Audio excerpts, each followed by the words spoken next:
Friends, आता आपण बघूया आई आणि बाबा रिटायर होणार आहे त्याचा 21 फेब्रुवारीचा एपिसोड रिव्ह्यू. शुभा सानूला झोपवत असते. तेवढ्यात समीर आणि सीमा तिथे येतात. तेव्हा शुभा सानूला हळूच खाली ठेवते आणि बोलते, अरे एवढा उशीर केलात तुम्ही?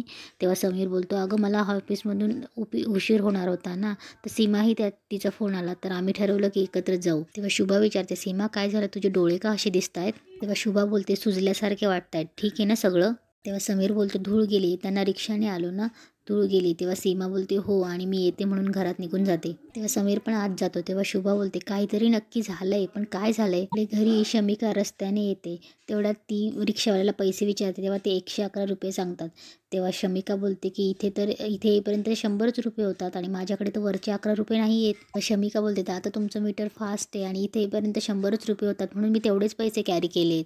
तेव्हा शमिका बोलते, माझ्याकडे 100च रुपये आहेत, तुम्ही हे पैसे घ्या. तेव्हा रिक्षावाला बोलतो, नाही नाही, पूर्ण पैसे द्या. तेव्हा ती बोलते की नाही येत तर कुठून देऊ? तेव्हा रिक्षावाला बोलतो की पैसे नाहीत तर रिक्षात कशाला बसतात, पूर्ण पैसे पाहिजेत मला.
तिथे एक मुलगा येतो आणि बोलतो, हे घे तुझे 11 रुपये.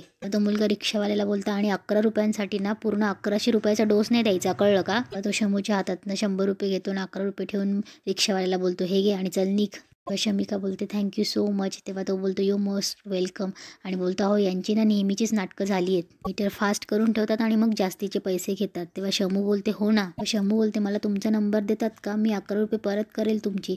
तेव्हा तो बोलतो अहो नाही याची काही गरज नाही आहे, खरंच इट्स ओके. तेव्हा शमू बोलते नाही नाही तसं नाही आहे, प्लीज नंबर द्या ना.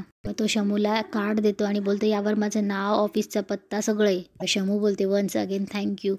तेव्हा तो बोलतो यू वेलकम अँड बाय. इकडे यशवंत शुभाला बोलतो तू बोललीस त्यांच्याशी. तेव्हा शुभा बोलते कशाबद्दल. तेव्हा यशवंत बोलतो कशाबद्दल काय, आपल्या जाण्याबद्दल. तेव्हा शुभा बोलते अहो मकरंद काही बोलला का हो तुमच्याशी. यशवंत बोलतो कशाबद्दल. तेव्हा शुभा बोलते म्हणजे मला ना जरा टेन्शनमध्ये वाटतोय तो. शुभा बोलली काहीतरी लपवत होता. शुभा बोलते अहो मगाशी ना काहीतरी जळायचा वास येत होता, मी बाहेर गेली तर मकरंद तिथे उभा होता आणि चोरी पकडल्यासारखा चेहरा झाला होता त्याचा. तुम्हाला आठवतं का मागे कॉलेजच्या नादाला एका मित्राच्या नादी लागून सिगारेट प्यायची वाईट सवय लागली होती त्याला. यशवंत बोलतो हो पण आपण त्याला समजून सांगितल्यावर त्याने ते सोडलं होतं. आणि आत्ता मला तसंच काहीतरी वाटत होतं आणि मी त्याला विचारल्यावर म्हणाला टायर जळल्याचा वास येतोय. तुम्हाला सांगते नक्की ना कुठल्या तरी टेन्शनमध्ये मक्या. तेव्हा यशवंत बोलतो बरं उद्या विचारतो त्याला. तेव्हा शुभ बोलते बरं समीर आणि सीमा सुद्धा किती उशिरा आले माहितीये, त्यातून एकत्र आले. सीमाकडे बघितल्यावर मला तिचे डोळे जरा सुजलेले वाटले, त्यांच्यामध्ये पण नक्की काहीतरी झालंय. आता नवीन काहीतरी प्रॉब्लेम नसला म्हणजे मिळवली. तेव्हा यशवंत बोलतो झालं पुन्हा आता तू काहीतरी नवीन कारण पुरे करणार दिसतं, ते त्याचीच तयारी चालू आहे तुझी. तेव्हा शुभा बोलते नाही मला तसं नाही म्हणायचंय, मी इथे कधीची तुझी वाट बघतोय. म्हटलं येशील आणि मला सांगशील आपल्याला बोरफळला जायला आता काहीच प्रॉब्लेम नाहीये. नाही तू पुन्हा एका मुलाच्या नावाने नवीन प्रॉब्लेम पुढे करायला लागलीस. तेव्हा शुभा बोलते अहो म्हणजे मुलांचे काही प्रॉब्लेम झाले तर मी तुमच्याशी बोलायचंच नाही का. तेव्हा यशवंत बोलतो नाही नाही तुझं चालू दे ना, माझंच चुकलं ग, पाषाणाला पाजर फुटेल असं वाटलं होतं मला. तेव्हा यशवंत रागाने जाऊन झोपून घेतो. समीरला सीमा विचारत असते समीर अरे काय विचार केलायस तू. तेव्हा सीमा बोलते तेव्हा समीर बोलतो कशाबद्दल. तेव्हा सीमा बोलते बाबांकडून पैसे मागण्याबद्दल. हे बघ दुसरं काही असतं ना मी तुला भरीच पाडलं नसतं, पण इथे प्रश्न पैशांचा आहे, त्याचं सोंग नाही आणताय. तेव्हा समीर बोलतो मला पटत नाहीये, कारण की लहानपणापासून आईबाबांनी मला वाढवलं आणि ते मला पटत नाहीये. आता ते रिटायर्ड झाले, रिटायरमेंट नंतरचं बरं आयुष्य त्यांनी बरं जगायला हवं, ते दिलं सोडून आणि या वयात मी त्यांच्याकडून पैसे मागायचे हे मला पटत नाहीये. तेव्हा समीर बोलतो आपण थांबूया ना थोडं. तेव्हा सीमा बोलते थांबूया मग खायचं काय. तेव्हा समीर बोलतो सेविंग्स आहेत ना, सेविंग्सवर काही दिवस चालूया. समीर सीमाला बोलत असतो असं वाटतं मी माझी एखादी अंगठी तुझा एखादा दागिना विकू नाही म्हणते, मी गहाण ठेवाव्या असं म्हणतोय. तेव्हा सीमा बोलते तुला लाज नाही वाटत. तेव्हा समीर बोलतो तू माझी लाज काढते. तेव्हा सीमा बोलते तुला आता माझे दागिने विकायचे आहेत. तेव्हा सीमा कपाटातून ठुशी काढून आणते आणि बोलते ही घे ठुशी, तुझ्या आईने दिली, ही विक आणि भागव सगळा खर्च. आईंनी जर मला विचारलं ना तर मी सांगेल तुमच्याच मुलाने विकली, कारण तुमच्याकडे पैसे मागायला त्याला लाज वाटते. स्वतःची नोकरी स्वतः घालवताना याने आमचा एकदाही विचार केला नाही, पण आता तुमच्याकडे पैसे मागताना त्याचा स्वाभिमान जागा झाला. असं सीमाचं आणि समीरचं वादावाद चालूच असतात. इकडे स्वीटी मकरंदला बोलते तुमने सिगरेट पीना फिर से शुरू कर दी है. तेव्हा मकरंद बोलतो मग काय करणार. तेव्हा स्वीटी बोलते मकरंद गुस्सा क्यों कर रहे हो, तुम जानते हो कि वो अच्छी चीज़ नहीं है और शायद आई को भी शक हो रहा था. तेव्हा मकरंद बोलतो हो का, अरे बापरे मग होऊ दे तिला शक. तेव्हा मकरंद बोलतो याआधीच माझं डोकं ताळ्यावर नाही, तुम्हाला जास्त शहाणपणा शिकवायला जाऊ नकोस हा. स्वीटी बोलते मकरंद क्या टेन्शन